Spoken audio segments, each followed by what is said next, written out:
السلام علیکم ناظرین، آپ دیکھ رہے ہیں فلائی نیوز۔ خبر شامل کرتے ہیں خادم حسین پہاور کی۔ صدر مملکت آصف علی زرداری نے عید الفطر کی نماز زرداری ہاؤس نواب شاہ میں ادا کی۔ صدر آصف علی زرداری نے ملک کی سلامتی، خوشحالی اور ترقی کے لیے دعا کی۔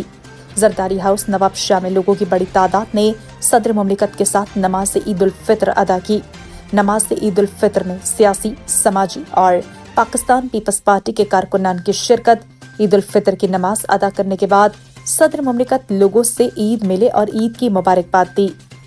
ڈپٹی اسپیکر قومی اسمبلی سید غلام مصطفیٰ شاہ، صوبائی وزیر علی حسن زرداری، ضیاء الحسن لنجار اور دیگر رہنما بھی اس موقع پر موجود تھے۔ دوسری جانب توڑ کے قریب گاؤں دولو خان پہاور کے رہائشیوں نے عبداش پہاور اور خادم حسین پہاور کی قیادت میں در سندھ پر بننے والے 6 کناز اور سندھ میں کارپوریٹ فارمنگ کے خلاف سخت احتجاج کیا اور شدید نعرے بازی کی۔